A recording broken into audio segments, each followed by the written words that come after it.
Can you help me understand why I feel this way? Yes, I can. So feelings are the direct reflection of what you think about, and what you think about is the direct reflection of what you believe.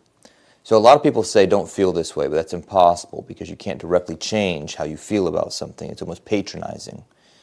But if you do want to change how you feel, then you have to go back to what you're thinking about prior to that. I have this little handy graph here that I use with patients sometimes. You see, we have our belief system, which is essentially our roots. These are very deeply embedded in how we see the world.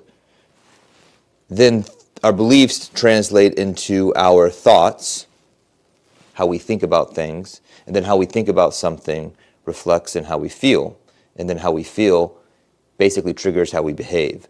So the leaves are how we feel, and then they fall to the ground in the form of behaviors, and they end up composting and reinforcing the roots. So here's an example. If I'm driving down the street, and I was raised in maybe a very isolated community of only one ethnicity, and I see a minority sitting on the side of the road, and they're sitting there and they're eating, my beliefs are that everybody should be working hard, and maybe my beliefs are even a little bit more racist than that, and they say that other minorities don't work as hard as I do.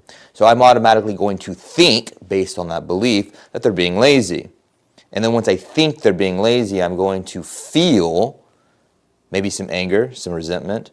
And then, God forbid, my behaviors out of that anger and resentment might be even a bit alarming. I might get out of the car and say some mean things. See, it's all related to how I think and then what I believe. So if I really want to change that behavior, I have to start analyzing what is it that I think about this situation? What is it that I believe about this situation? I'll give you one more example.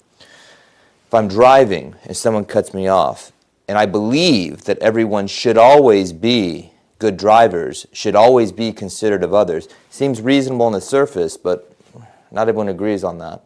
If I believe that, then I'm going to think, what a jerk.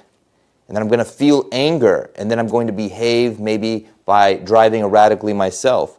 But what happens if I believe that sometimes people are doing things that we don't always know what their motivation is? Maybe this person's trying to get their wife to the hospital in time. Well, then I'm going to think, hey man, I hope that you're safe. And if I think, hey man, I hope that you're safe, then maybe I'll feel a little bit of compassion.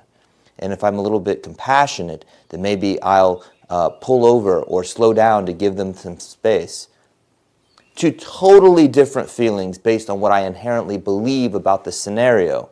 Now, I can talk later about how we arrive at the belief systems that we do, but changing an emotion directly is not possible. You can only indirectly impact it by analyzing what you think about and what you believe.